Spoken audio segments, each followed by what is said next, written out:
Hello. If you've tuned in to this episode, there's probably something inside you that's trembling right now. Deep down, maybe even subconsciously, you're not looking for motivation.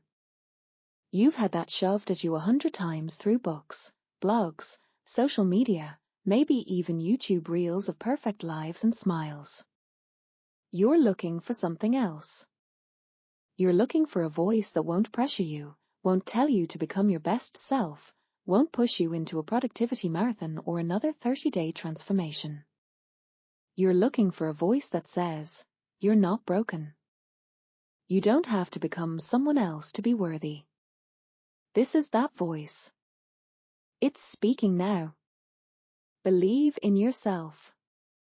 Sounds like a cliché, right? Like something printed on a coffee mug or stitched on a hoodie. But don't scroll away. Don't click out. Let me surprise you, not with fireworks or life hacks, but with honesty. Because I'm not going to tell you that everything is possible if you just believe hard enough. I'm going to tell you something else, something less glamorous but more real. You are allowed not to believe in yourself. And it's okay.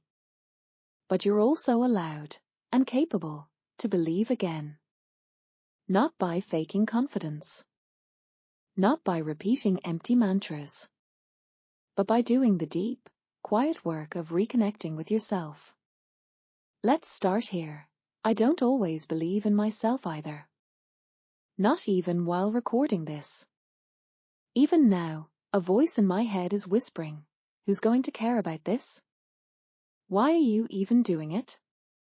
But here's the thing, I'm still here. Talking to you. Because I've learned something important. Believing in yourself isn't a constant feeling. It's not a suit of armor. It's a choice. A daily one.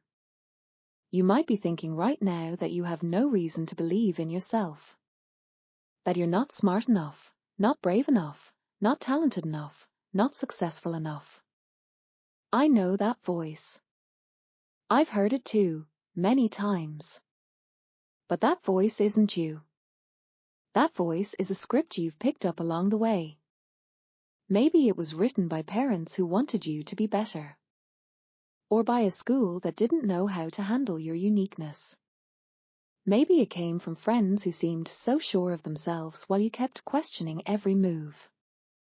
Or maybe it came from those polished, filtered lives on Instagram that made your real one feel small. Stop for a second. Ask yourself, who wrote this script in my head that says I'm not enough? And do they still get to be the editor of my life? Here's the thing, your worth is not tied to what you achieve. It's not a reward you earn. It's the starting point. You are valuable because you exist. Period. That might sound spiritual or fluffy, but it's not. It's the foundation of mental health. It's the ground we walk on before we try to fly. Want a practical start? Do this. Tomorrow morning, when you wake up, write this down. I exist. I am alive. I have the right to be me. Say it out loud. 10 times. Your brain might resist. It might say, this is stupid. Say it anyway. It's not for your brain. It's for your soul. Next, let's talk about your digital diet. Open your social media feed. Unfollow every person who makes you feel inadequate, anxious, or not enough. Follow people who show up honestly, people who are vulnerable, messy, real. Your online environment affects your self-belief more than you think. Now let's address the inner critic. You know that voice. The one that whispers, you're not good enough. You'll mess this up. That voice is not truth. It's a tape. A recording. Want to change it? Don't fight it. Get curious. Ask, Where did you come from? Who first said that to me? Why do you think I can handle this? Even that single pause can weaken its grip. Another simple tool, the Micro-Wins Journal. Each night, write down 3 things you did well. No matter how small. Brushed your teeth? That counts. Replied to a message you were avoiding? Count it. Took a walk? That's a win. Your brain builds self-belief not through epic victories, but repeated evidence that you're showing up. Now let's flip the script on courage. Believing in yourself doesn't mean never being afraid. It means taking action with fear. Courage isn't the absence of fear. It's walking next to fear and saying, you can come along, but I'm driving. The people who seem most confident? They're not fearless. They've just stopped waiting to feel ready. You can do that too. Here's a question. When does self-belief grow fastest? In action.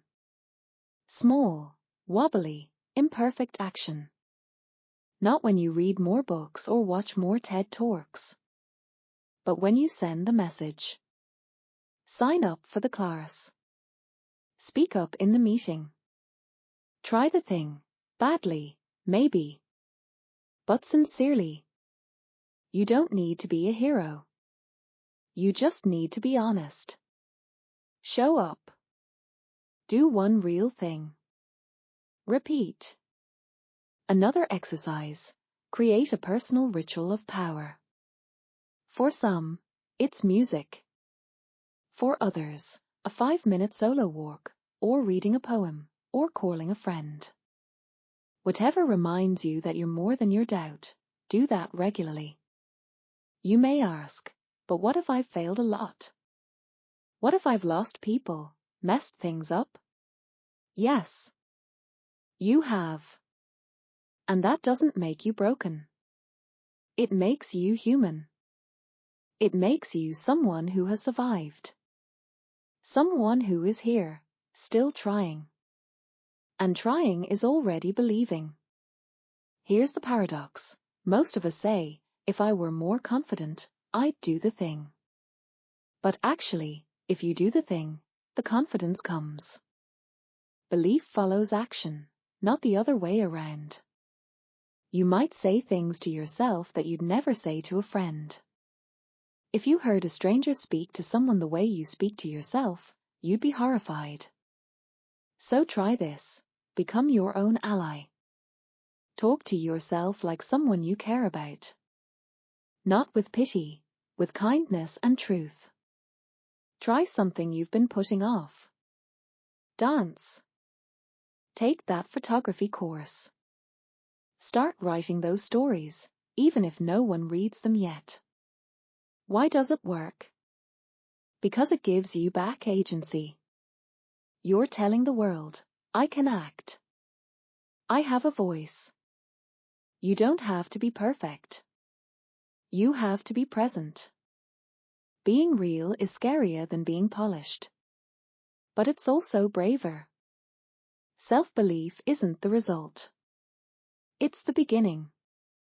And it doesn't come from trophies or likes. It comes from a quiet decision. I am worthy. As I am. You are not broken. You're breathing.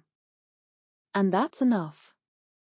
You might be listening to this in your car, on a train, lying in bed. Wherever you are, hear this. You are not alone. You are not something to fix. You are someone to hear. Maybe this is the beginning of your return, not to some new version of you, but to your true self. The one who's been underneath all the noise, all along. I won't promise it will be easy. But I promise, you can do this. Because you already started. Because you're here. Thank you for listening. Thank you for existing. You are not a result. You are a path. And that path deserves to be honored, even if it begins in doubt. Until next time.